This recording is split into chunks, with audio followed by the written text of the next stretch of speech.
This is Kevin Altieri, director of Batman the Animated Series. This is best friend of the show, Monica Cabina, artist and colorist on Batman The Adventures Continue. Hey, this is Jordan Gibson, artist of Batman The Adventures Continue. And this is the DCAU Review. Hosted by Cal and Liam. Streaming at DCAUreview.com. And on your favorite podcast app. Welcome, everyone, to another bonus episode of the DCAU Review. I am Liam, and with me, as he always is Cal. Cal, it is, as all good things must, this wonderful AquaPhantasMonth is coming to an end, and we thought we would go out with a little bit of an epilogue, but not that one. That's right. That's not happening for a good long while as we continue here as we are about to turn into our 6th year. I guess we just at some point in the last couple of weeks here at the original time recording should have celebrated our 6-year anniversary of the podcast. But as we enter into year 7 of this podcast, Liam, we have plenty more content to cover here. Epilogue, as we've talked about on many occasions, will be the final episode of the podcast when and if we ever reach there. But yes, in the meantime, as we mentioned a few weeks back, if you took a break for the holidays, so did we. Well, sort of, at least from our main continuity. We have not done any reviews for a few weeks now, but we did look back a few weeks ago, did a re-review of Batman Mask of the Phantasm in honor of its 30th anniversary. And then on the Christmas weekend, we dropped a very special edition of Discuss This League. And that had 2 of the directors of that film, Mr. Kevin Altieri, who's a regular contributor to the podcast, it would seem at this point, and one Dan Reba making his DCAU review debut. Hey, that rhymes. And it was a wonderful conversation, about an hour and 40 minutes long or so. It's a much longer than our standard episodes. If you haven't checked that out yet, feel free to check that out in the archives. And it's been a wonderful, wonderful month thus far, Liam. But as you mentioned, we are winding things down here with a bonus episode, which covers something we've not done in quite some time, and that is tackling a comic book review, and that's a tie-in comic book. So as far as continuity and whether or not this actually ties in here, I guess we can probably talk about that towards the end of the episode here as to whether or not this fits based in everything we know. But we are tackling the Batman and Robin Adventures Annual #1 from 1996. This was released, and it is titled Shadow of the Phantasm. So as we talked about and mentioned on our Discuss This League episode, this is a direct sequel written by one of the writers from the movie. So we get some extra points there for whether or not this would fall into some continuity.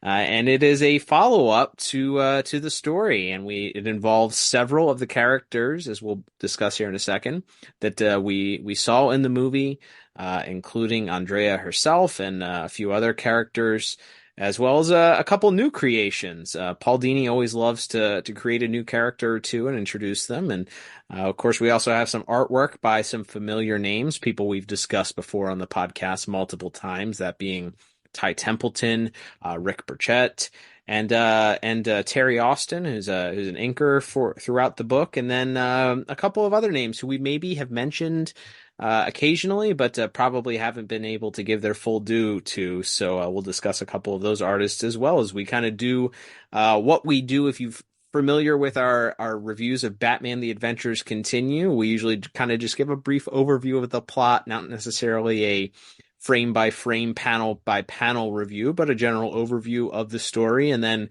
we'll talk a little bit about the artwork, the things that we liked, maybe if there was anything that stood out to us.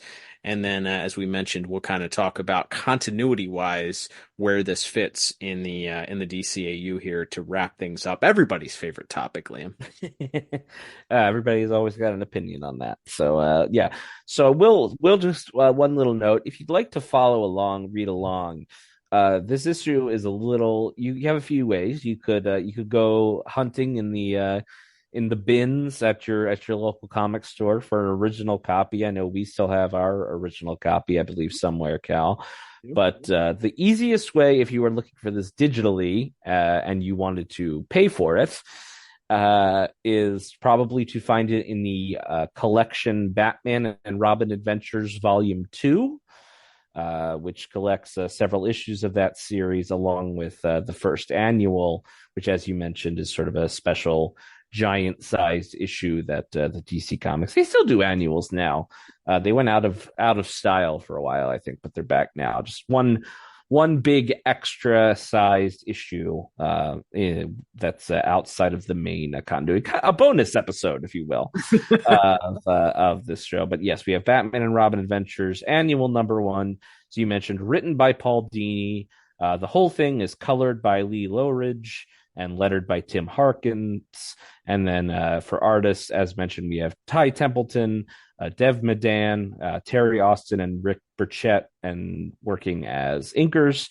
And we also have other pencilers, including Mike Parabeck and Brandon Cruz. So we will talk more about the art, as Cal said, in a few minutes here. But yes, as we get to the start of this thing, we actually see a sort of retelling or reimagining of the very last scenes of Mask of the Phantasm. If we see Andrea, the Joker, and Batman in that old burned out World's Fair as everything is exploding around them, we see that Andrea had made her escape with the Joker down into the sewers, but before she can exact that revenge that she so wanted to, there's another explosion, and she's knocked unconscious, and the Joker is washed away in the river before she can take her revenge. So she leaves town, as we saw at the end of the film, but only for a time. As we see right at the start here, the Phantasm has returned,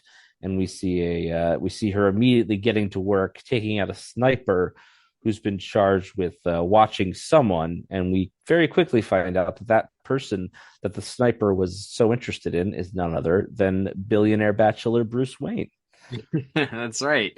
And the sniper, by the way, is speaking to some mysterious, smiling individual. We only see the bottom half of their face, and they seem to be quite happy about what's going on. And they've predicted that the Phantasm would indeed show up, but we're left kind of with a cliffhanger there as we cut to the interior of where the sniper was standing outside, prepared to make his attack on Bruce Wayne. And inside the party, Bruce Wayne is there. It's a benefit for some of Gotham's orphans. And in it, Summer Gleason is there, and she's questioning the billionaire bachelor, not only about his contributions and what it means to the city, but then even begins to press in a little bit to him about when he will start his own family. I guess she doesn't count Dick Grayson, his faithful ward, as a family member here. So poor Dick, he's forgotten about here. But or maybe perhaps this is before he adopted him. I don't know. Timeline wise, I guess we can talk about that at the end too. Yeah, I mean, there is some sort of legal distinction of what a ward is, I think. Yeah. Like, I don't think that really exists anymore, and they even kind of point that out, because later on in the more modern comics, when, say, a Tim Drake Robin was brought into Wayne Manor, they made it where he was actually adopted as his son instead of as a ward. But right. I think there's some sort of legal distinction there where Dick isn't his son on a technicality. All right. Any lawyers listening, please send us slide into our DMs and give us the legal definition of ward versus adopted child, please. And if that's still a thing, thank you. Please and thank you at DCAU Review.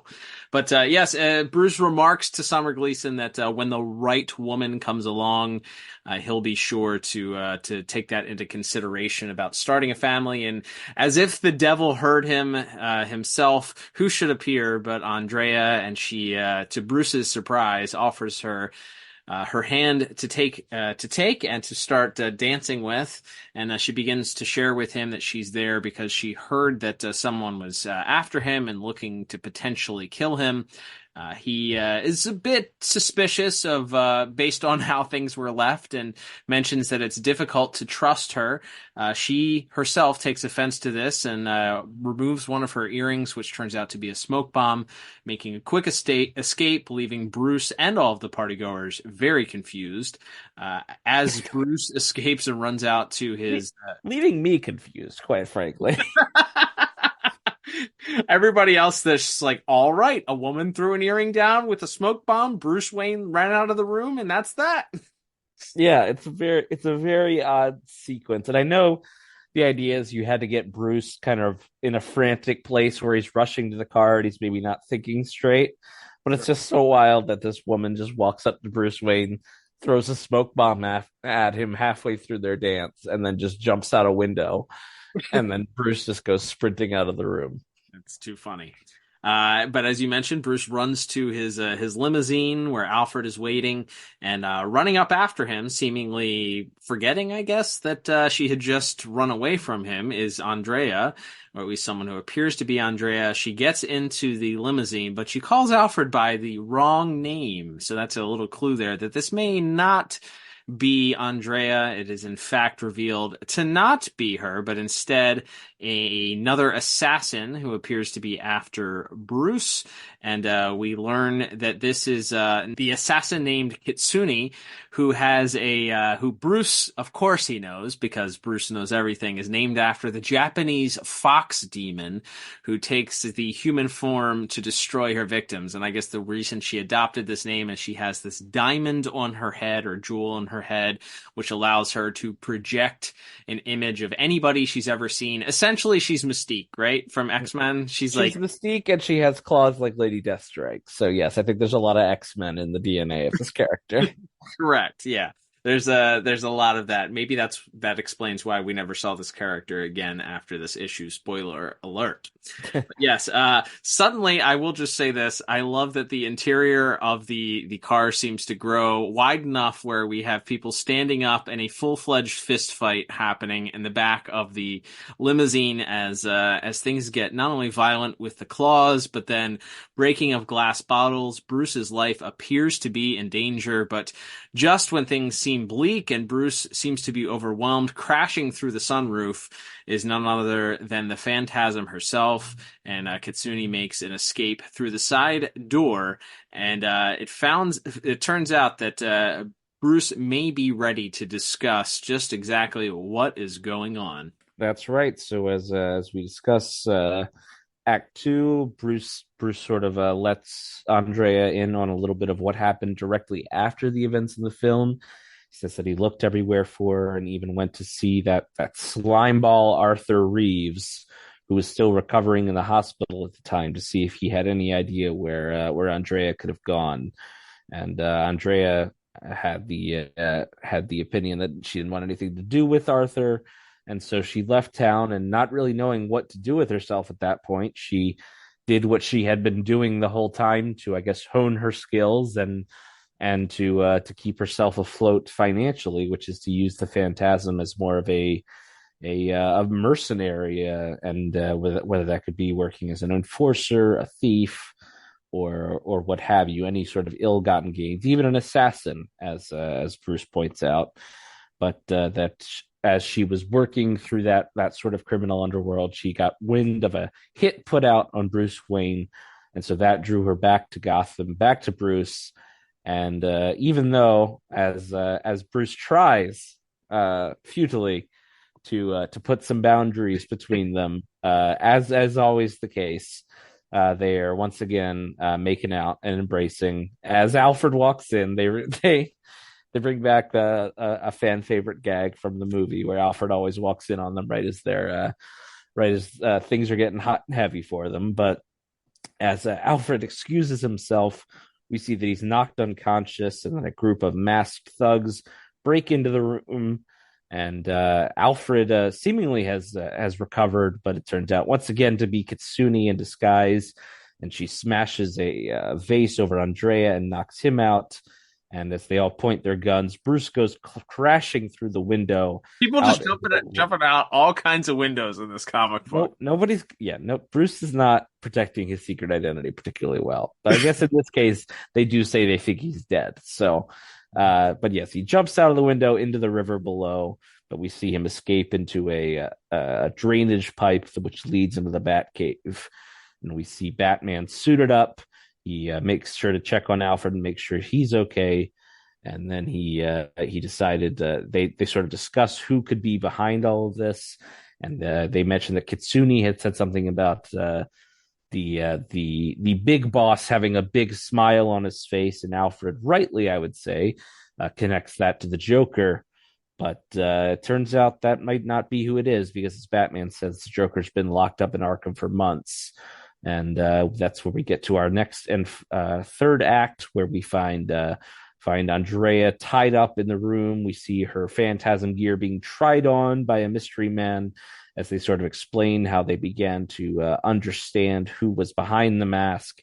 And it's revealed to be none other than that slimeball himself, Arthur Reeves, who has been permanently disfigured by the Joker toxin, to resemble the Joker in a somewhat ironic twist of fate for the councilman. And he explains that he had an allergic reaction, and that while the doctors were able to save his life, that that basically ended his political career then and there. And he's with nothing left to seek but revenge. Sound familiar? He went to try to put together who this mysterious phantasm who had mucked everything up was. And when he realized that a woman with red hair was sort of working as the go-between for the phantasm, he finally put two and two together of who the phantasm had to be. And right when it looks like he's ready to take that final revenge, as Kitsune puts her claws to Andrea's throat, here comes Batman for our big punch-up for our big finale here. He's here to save the day. Unfortunately, very quickly gets overwhelmed. He handles all of Arthur Reeves' lackeys pretty easily, but then once Kitsune shows back up, she overpowers him and blinds him with the jewel on her head. This allows her to get the upper hand, but in his blindness, Batman is smart enough to throw a batarang that knocks her out. However, as he's perhaps still dazed and attempting to untie Andrea from behind, that dastardly villain Arthur Reeves clanging Batman over the head with the Phantasm's owned weapon, hand weapon, the scythe or sickle, I guess the hand sickle. Good thing he didn't actually use the blade though, huh? Yeah, I guess he just used the flat end, or the like the round bullet shaped part of it. I guess. I don't know.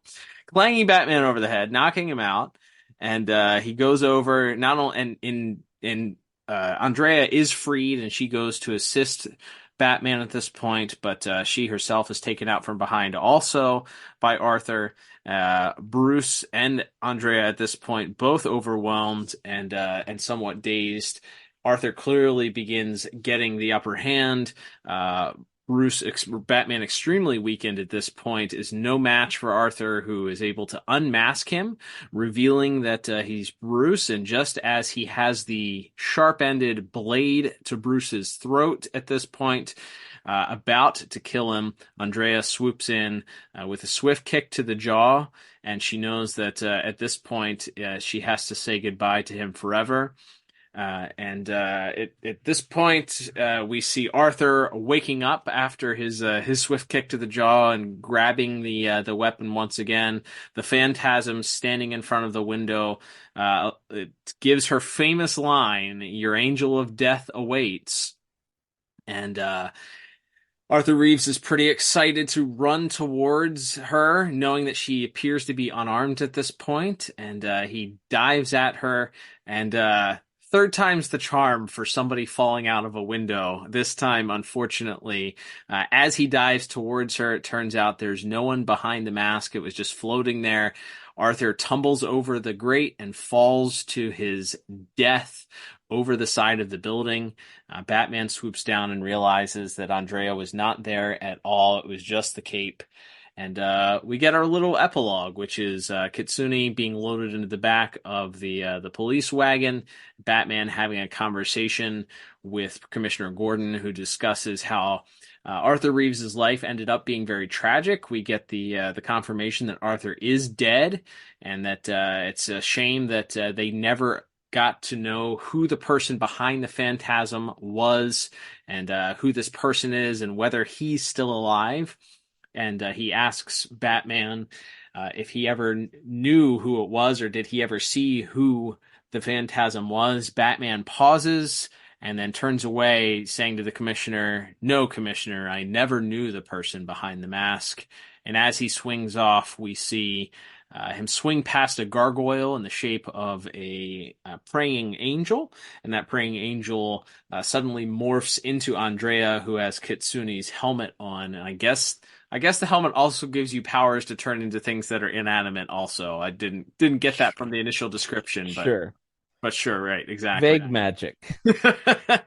We get her bidding a tearful adieu to her love, and she says, "Once again, it ends." And that's the end of our story for this issue, Liam. That's right. So we can get into our thoughts on the story itself before we talk about art and the canonicity of it. I'm of two minds here. We talked about this a little bit on our Discuss This League with Kevin and Dan, about how that first story is so perfect that it's hard to feel like any sequel could have ever, like the one that there was much story left to tell between Andrea and Bruce, and two, that it could ever live up to that piece, especially because it's so fresh in our minds, I think. Sure.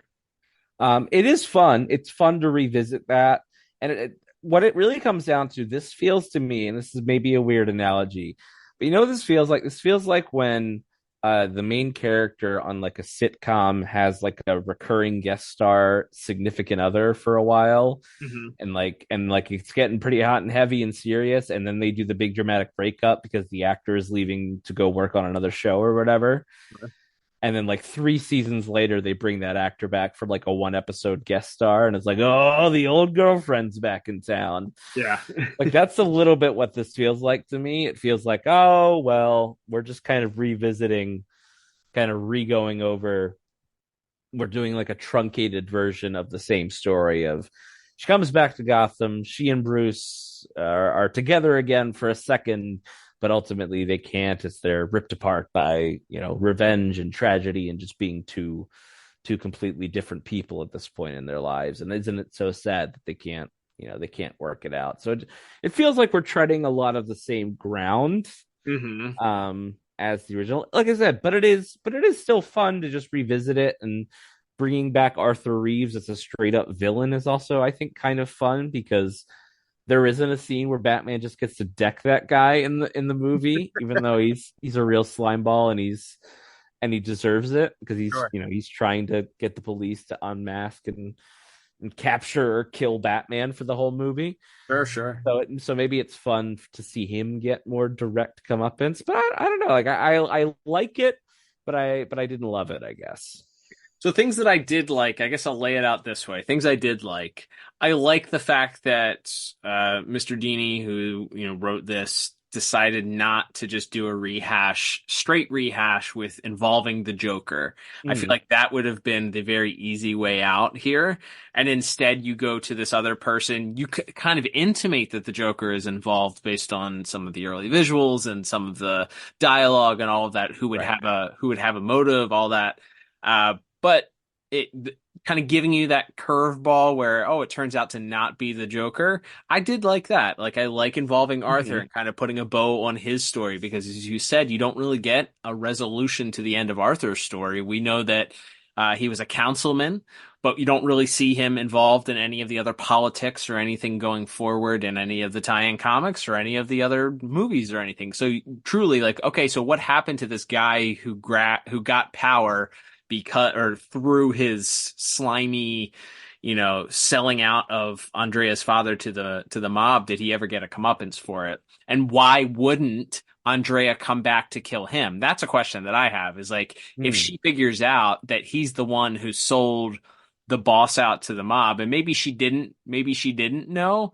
I don't know how she didn't put two and two together, but how she didn't know, I guess Batman's the one that finds out that he's the one that's responsible for that. I guess there's not a direct link to her finding that out, but regardless. Anyway. No, but she does mention that, because when Bruce talks about going to see her, she says, and he says, like, I don't want to ever see, and Arthur says, I don't ever want to see her again. Right. And Andrea says, well, the feeling's mutual, because that worm sold my father out to the mob. So right, whether she must have found out somehow. In the film, she knew. Right. Yeah. So she knew somehow. So why she wouldn't have gone back at some point and tried to kill him is kind of quizzical. The things I don't like, that the addition of, like, whoever this hired assassin that Arthur Reeves hires, the Kitsune character. Okay, like we talked about, Paul Dini likes to create these one-off kind of femme fatale characters that sometimes reoccur and come up into the other comics. We talked about, I think you've dubbed it sort of like the weird Dini verse that exists within multiple continuities of comics, whether it's main DC continuity or the DC animated universe, and it kind of exists in both of those realms if there was a Venn diagram. Yes, he will reference DCAU stuff in non-DCAU stories, and he will reference non-DCAU things in DCAU stories. Right. So that Dini-esque storytelling thing here, I guess this was an attempt at that, maybe to create a character that could have a long-term pop up again. I don't know, but didn't. Obviously hasn't. I don't like that character, but I think it just that does just feel like a very, like, I don't know, like it's just a very, like, sci-fi, like, and it's magic, like it's a magic gem that even feels like, and we talked about this, I think, a couple of times on, even knowing where we go, obviously this is a connected universe. Eventually there's Superman and Dr. Fate and Zatanna and all these crazy things that happen in the later seasons of Justice League. But at this point, it's such a grounded world still, for the most part. That to having someone that has a magic gem that can transform themselves into anybody, and also inanimate objects, is also anything, right? And also has claws and is a super assassin. Just, I don't know. It just feels like he took a grab bag of random things, and because you wanted to have a shape, like I don't know. Yeah, like, it could have just been like, who are we to judge the storyteller Paul Dini? But that's what we're doing here as our podcast. It's just not my taste. Yeah, it's not my cup of tea for character. So as far as if you're going to do a sequel, which we said, like, there's so many things that don't need sequels, and I feel like Phantasm didn't need a sequel. I think if you were going to do a sequel to it, and you're going to do it in comic book form, which is loosely canon, I think maybe this would get like a B- or C+ as far as, like, okay, the way that the story went. I think that the idea that Bruce, I don't know, the romance stuff sort of is rushed through. You don't really, because of even though this is a supersized comic, you don't really get to flesh out that romance stuff and whether Bruce would continue. He says he's not going to continue a romance, but then they're making out, but that isn't left with much room to breathe either. There's obviously still care between the two characters, but you also don't get the idea of what would happen, which I felt like is the most interesting thing that happens at the end of the actual movie. Like, we know that Andrea is still alive. We know that Bruce knows that she's alive, or assumes that she's alive, based on the locket being found in the cave. So what would happen if Bruce has to come face to face with her and kind of make the decision to bring her to justice or not? And that's sort of taken out of his hands again in this comic book. He doesn't have to kind of come up with that internal struggle of, is he going to let her go? Is he going to make her face justice? Like, what is the to me, that's the most interesting thing. And we're kind of robbed of that again because Bruce gets knocked out and she finds a way to kill Arthur with Bruce being knocked out again. So yeah. Yeah. It is very much a back to square one where yes, she basically fakes Arthur and Bruce out into thinking that they've tumbled to her death as well, and then we see that she's and then he obviously sees that it's just the cloak, so he knows she's still out there again, but there's not really that closure of what he would have done or anything. So yeah, like I said, I think it's fun to revisit these characters. It's fun to to play with it. I think especially using Arthur Reeves as the villain, as you said, not just going to having the Joker be the bad guy is always kind of refreshing. As fun as that character is to play with.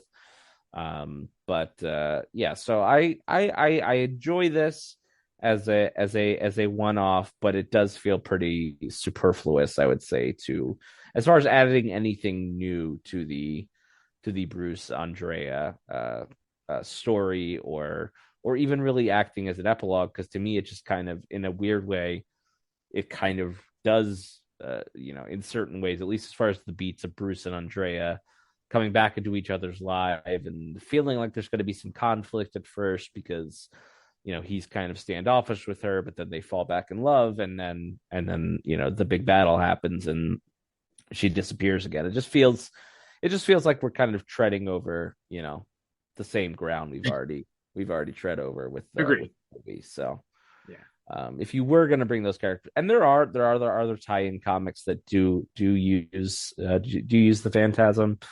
And even though I don't necessarily know that those, I would say, are great uses of her either, I do appreciate at least that they didn't just do the, it didn't necessarily feel like a rehash as so much as this story did, to an extent. But to your point, there are some fun layers, and maybe if nothing else, the best new part is seeing Arthur Reeves come back as a character that really only had existed in that movie.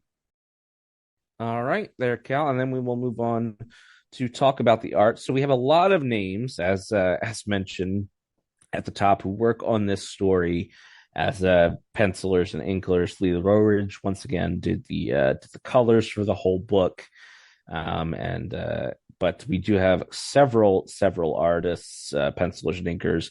Ty Templeton took care of the prologue and the epilogue. And then we have, for Act 1, we have Dev Madden with Terry Austin. For Act 2, we have the late great Mike Parobeck with inks by Rick Burchett.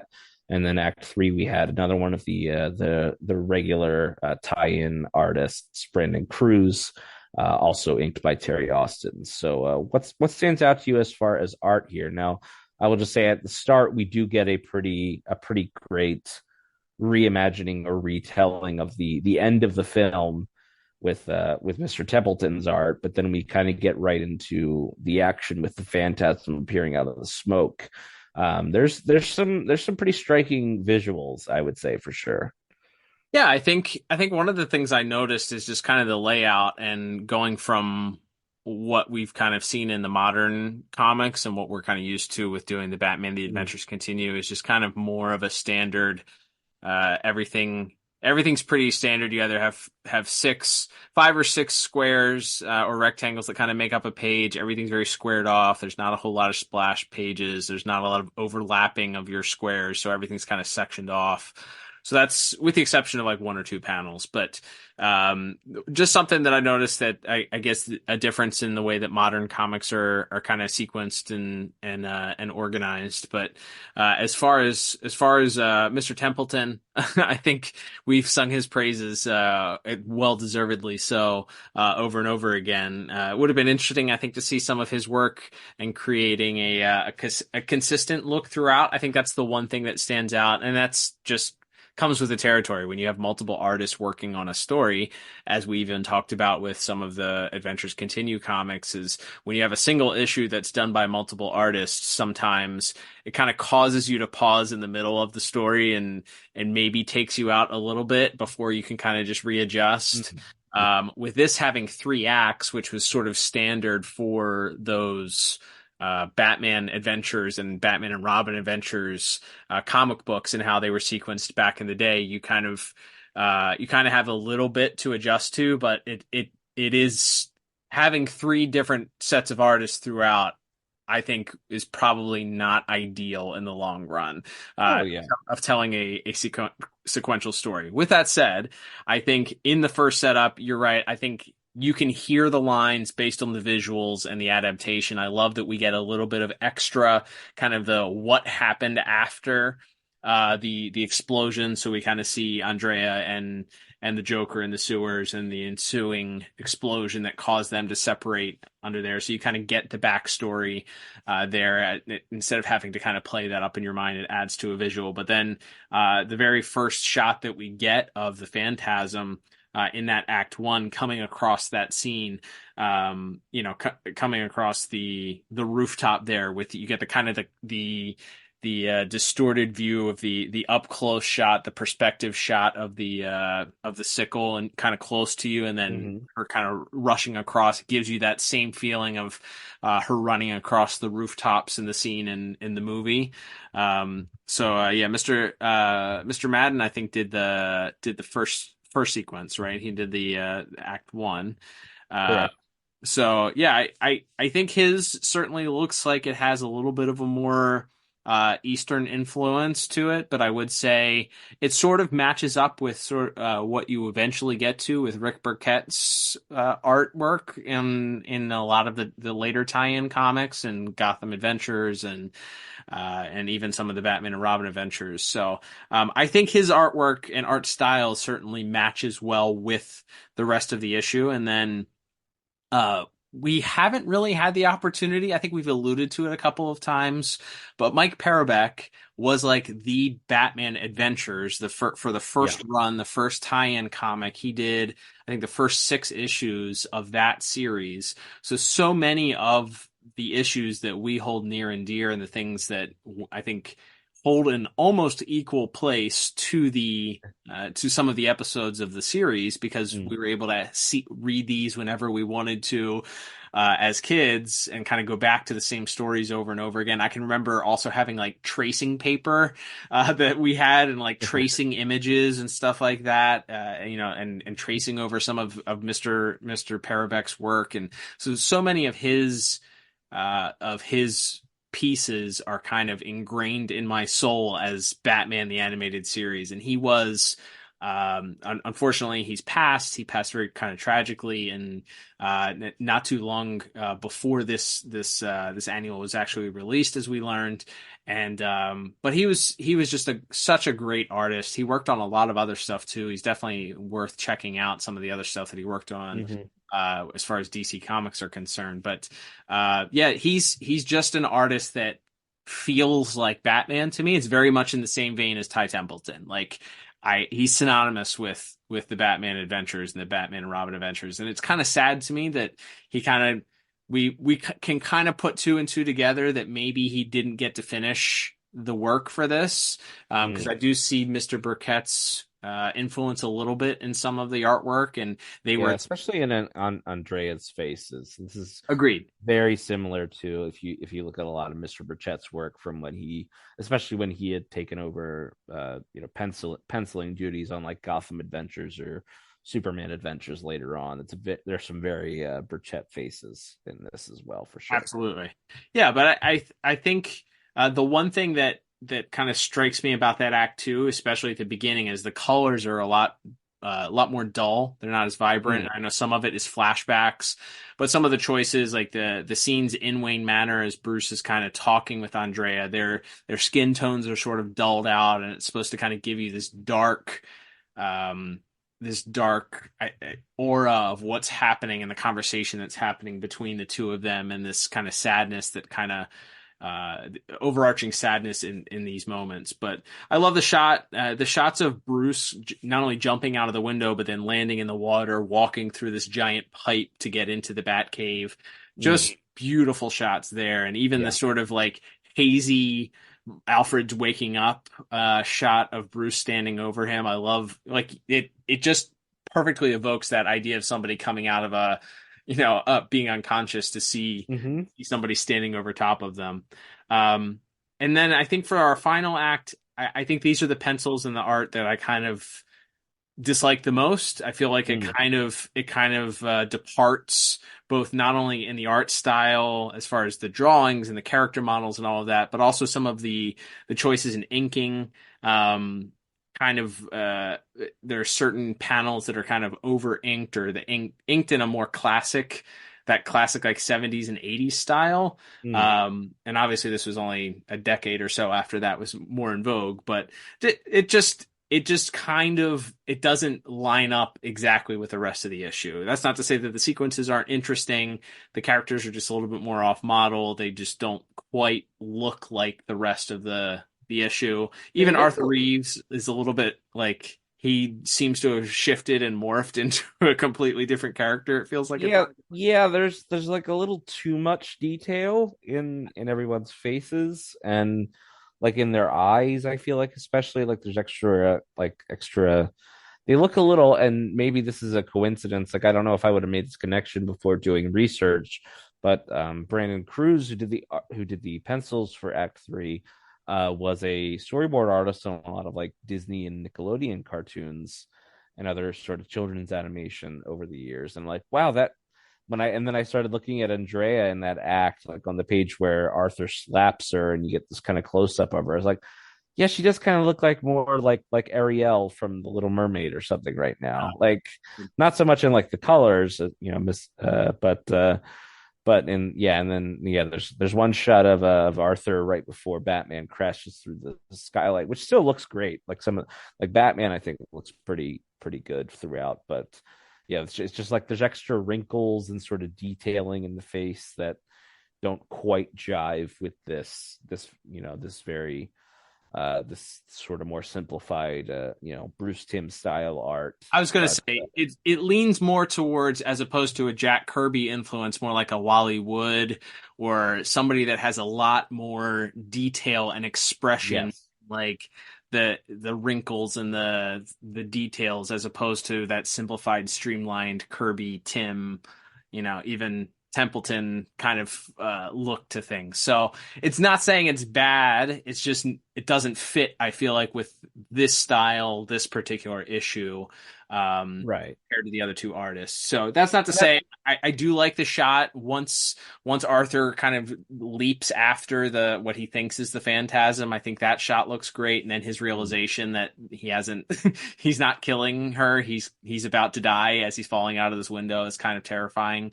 Um, but yeah, I would say that's probably my least favorite of the three. yeah, and I also do wonder because Mr. Cruz did quite a few other issues of Batman and Robin Adventures, and I also wonder if it was all his art throughout. I feel like we talked about, you could probably settle into it a Mm-hmm. little bit more and just get used to it as, hey, okay, this is how this artist draws. But comparing it against some of the, as you said, some of the really true heavyweights of these Batman the Animated Series tie-in books with Mr. Parabeck and Mr. Templeton, it's hard to not notice how different and a little bit out of place that section looks compared to the others. But yeah, and then we do get our little epilogue of Gordon and Batman talking, and I do like that sort of that panel sequence there of Batman swinging away and sort of disappearing into the background, and then once again we get Andrea with tears in her eyes saying goodbye, my love, and then just sort of this one last shot of the church as the sort of everyone sort of fades back into the grime of Gotham City. It's a nice little bookend from the start of it, where we sort of had as we talked about, the story does have sort of a full circle back to square one feel to it, and I think the art kind of matches that with Mr. Templeton's art at the end there as well. Um, so with that being said, Cal, as you mentioned, we gotta look at the potential canonicity of this, and like I don't see any reason why it couldn't be. Mm-hmm. Why it couldn't be canon? There isn't like a character, that shouldn't be here, or Right. you know that can't be here yet, or anything. It's not like they don't mention Superman or anything, like I was which gonna say maybe you were going to say this. I don't want to. If Yeah, I think if anything, this confirms canon based on the next time we see Andrea slash the Phantasm. that's fair. Spoilers for epilogue, as mentioned, the episode. But yeah, we do. This is the confirmation of what she did, what she was doing with the rest of her life after the events of the movie, which is just kind of floating through life, working as this sort of mercenary assassin for whoever the highest bidder is.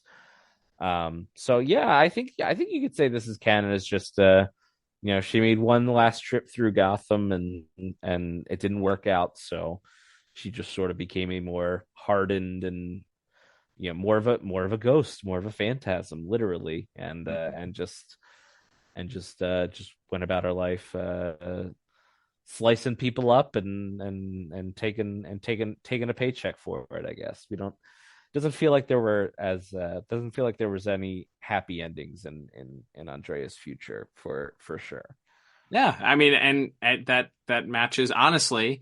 If we're following the popular 2020, I don't know, 2021, 2022 logic of twin flames, if that's what Bruce and Andrea are here, it would make sense that they're both not going to experience happiness, and we know that Bruce ends up being a sad, alone old man, for Yeah, the latter half of his life, lonely old man.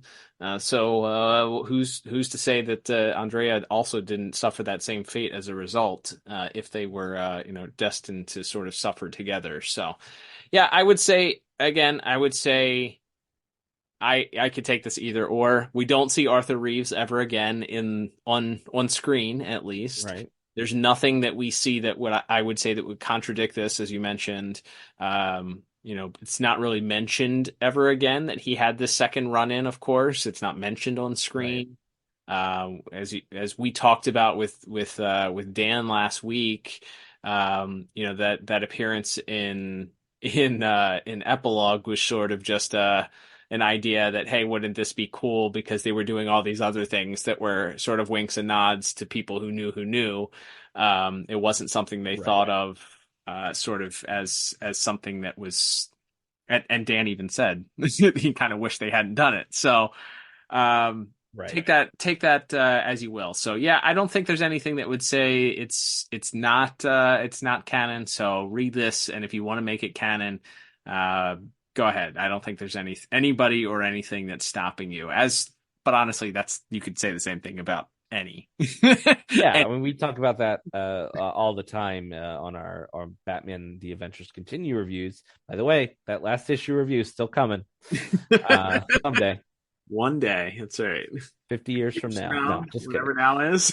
But yes, but we always talk about that because that's been one of the, I won't say complaints, but one of the things people pointed out was how much of those seasons, even just little things or little mentions or characters being in certain costumes before they should be or whatever, kind of contradicts the timeline of Justice League or Batman Beyond or whatever. And yeah, my thought is always just like you could probably try to do backflips to make it all fit together and make every single DCAU tie-in comic, except for the one where he meets long-haired Superman and they fight red-haired Lex Luthor. Yeah, That's pretty steeped in an Elseworld, I would say. that's a great Mike Parobeck issue, though. Oh, absolutely That's tremendous. great Mike Parobeck visuals there. Lex Luthor and Maxi Zeus team up, a lot of fun. But yeah, I think you could probably do backflips to make almost any of these canon. But for this one, I don't think it requires too much stretching. It's just it's an also ran tale. It's there if you wanted. If you just wanted to spend a little more time with these characters, I think it does that job. It feels authentic. It just also feels, because you don't have a 77-minute film, perhaps. It does feel, as you said, just feels kind of really truncated and rushed, especially the part where Bruce and Andrea get to have their little reunion, where Bruce is sort of confronted with what that would mean if she did try to come back into his life, knowing, when he knows full well that she's this murderer and this assassin. Like, could he could he somehow look the other way because of what she once meant to him? Like, that's an interesting story. Yeah. And one we've seen, the character of Batman go up against with other characters, not necessarily to that extent, but we've talked quite at length about his relationship with Talia or his relationship with Catwoman in that same way of, there's a clear, deep love and affection for her, and would that outweigh, his sense of justice, his vow that he made to his parents, on that day so many years ago. So I think there's fun themes to explore whenever you bring the Phantasm back, but because that first entry is so great, it's a good problem to have, I feel like, because that first movie, as we've just been talking about for several weeks now, it's a masterpiece, and it's so perfect that it's very hard, I think, to find a reason to bring her back other than fan service. And fan service is okay. Like, Absolutely. we like, when I was 13 or whatever, and that epilogue episode came out and I saw the Phantasm walk through a scene, I lost my mind. I was so excited. Yeah. Like, that was incredible at the time. So I don't think there's that. I'm not saying that has no value, For sure. but as far as adding to that existing story, which you would always hope a sequel does, I'm not sure that this is like a great job of that either. I agree. Yeah, I think that's I would struggle to put it better or more succinctly than that. In that it's fine. I'm sure that the powers that be were clamoring for something that would sell an annual, and that's, I guess, maybe we didn't necessarily discuss that. I don't know if that's still how the modern day annual is done, but you really like it very much felt like back in the day the annuals were done in a way to try and get to boost sales. Like, how are we going to get people to buy this one issue other than the people that buy, every other issue of this comic book? This might be the annual is sort of the one that anybody can pick up. Because it tends to be a standalone issue, or it tends to be an issue that will grab people. And obviously the cover, which we didn't even talk about, but a very interesting cover, also by Mr. Ty Templeton, I believe, features, the Phantasm. It's the body of the Phantasm removing a mask, and underneath of it is the Joker's face. So right off the bat, you assume that the villain may in fact be the Joker. So it kind of that does also lend you to believe that the Joker would be involved with this issue. But it is a very it is a very interesting image that sort of grasps at your attention immediately there. So the idea that, okay, the powers that be are like, all right, guys, let's get a great story that we're going to boost sales here and get a bunch of people to buy this. What can we sell them? It's like, hey, let's bring back the Phantasm that, while this wasn't a commercial success, it was certainly a loved by the people that saw it. And this is 3 or 4 years after it had been released at that point. So, I'm sure the team enjoyed playing in that sandbox again. There's more meat on the bone after leaving the character sort of cliffhanger there on the end of the boat. And it is a fine piece and especially in a vacuum, I guess, as far as a comic book is concerned here. So. Yeah, this is definitely, this is the deep freeze to the Heart of Ice, For sure. Like, it's a fun little tale. There's a lot of fun to be had, a lot of great art, as we talked about in the issue, a lot of cool images. Fun to see these characters back and get to play in that sandbox, but not ultimately even approaching, what the original material did. So, and that's hardly a slight against this issue when you're comparing it to one of the most celebrated pieces of media ever made in this universe. So, with that all said, Cal, as we begin to wrap it up, we want to thank everyone for listening. This is our last episode for the year here, as we, at least on the original air date, we are just about to turn that calendar page over. So we just want to say thank you to everybody for listening. We got those, Spotify Wrapped sends us some data, and we know we increased our listeners, we increased our followers a lot this year. I know our social media followers went up as well. Just want to thank everybody for sticking with us. Cal, this has been a really fun year for us. We've kind of experimented, I think, a little bit more with, doing different things, trying different formats, maybe mixing in more non-main continuity DCAU reviews, and I appreciate the feedback we've gotten that people seem to enjoy those as well. And we always appreciate hearing from folks who listen to the show and what they want to hear as well. But it's been a really fun year. It has, absolutely. And I think in honor of maybe our most fun year, who am I to say us from the last 6 years are not here to defend themselves? So I'm going to just go out on a limb and say our most fun year yet, Liam, our episode next week. We don't do clip shows here because, as we discussed before going on the air, unless you have a full-time person that is editing podcasts that can go through 50 plus episodes and pick out the best clips, that makes no sense to me. So what we're going to do, Liam, is do a quick recap as we've done the last couple years, and that is the DCAU review, year in review, and we're going to cover all of 2023 as we look back and look at some of our highest rated episodes. We'll take a look at some benchmark episodes, maybe even talk about our most listened to and shared episodes according to Spotify Wrapped. And we'll also talk a little bit about what we have coming up in the year 2024. So it'll be looking a little bit forward, looking backwards, and also standing in one place and celebrating year 7 as we enter year 7. My goodness, of our little podcast. Absolutely. AquaPhantasMonth 2, anybody? I'm just going to say, you're going to have to pitch it to us because I don't know what else we have where we could do an entire other month. We're not re-reviewing Fish Story. I can tell you that. We're going to re-review Batman Mask of the Phantasm. Right. There's only so many times we can milk that teat, I think, before you run out of steam completely. But I would love to hear anyone's pitch for AquaPhantasMonth 2, just because there's pretty much nothing I've enjoyed more in the entire time we've done on this show than just saying that weird mashed up word that I just thought of at the spur of the moment. So AquaPhantasMonth 2 Electric Boogaloo, I think.